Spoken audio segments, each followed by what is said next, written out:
TH9 versus TH10 using QC Lalo. Kaya ba? So, ang gamit ko dito is with Monolith. At itong una nating atake is my Giant Arrow.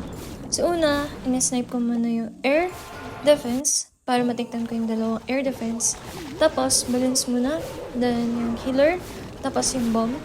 Target ko sana dito, matiktan yung Queen. Ang kalaban, kaso unfortunately, hindi na punta si Queen doon sa nabutas ko. So, gumilid siya. So, nirage ko nga pala siya para ma-maintain yung life niya since yung king ng kalaban ay medyo masakit na. So, dito guys, naka-multi yung Inferno Tower. So, okay lang naman yan. Hindi naman tayo ma-take down yan kahit na natatamaan niya si Queen. Since naka-multi yan, ang kailangan nating bantayan is yung, yung single Inferno Tower. So, dito nag-rage na ako para masuportahan si Queen. Naglagay ako ng mga skeleton drop para ma-delay yung pag-attack nung single Inferno Tower sa ating Queen. Nag-drop na ako ng Lava Hound para matank yung ating mga balloon. So, pagka naglapag ka ng balloon, tigda dalawa sa kada isang defense. Tapos, sa likod ng balloon, yung mga maliliit na minion. So, ganun ako mag-drop guys. So, ang kasama ko dito ay yung si Minion Prince.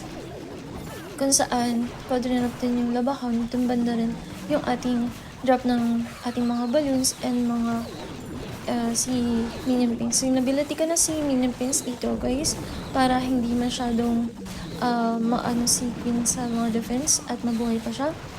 So, medyo nakaka-recover ang ating Queen dito at kinamit ko na yung haste para sa mga iba pang defense. At yan, nag-drop ko lang ng mga minions sa gilid para nakiklean yung area ng mga buildings. At ayan, nabutas ako dito kay Queen para mabilis siya makalabas at makadestroy siya ng mga remaining defenses and building. So yun lang, this is how I managed to 3-star this base without backup using Monolith and Giant Arrow. So si Giant Arrow lagi yung tandaan, ginagamit ko siya dito na pang-snipe sa dalawang air defense. So as much as possible, kung ma-snipe yung dalawang air defense, much better. Okay?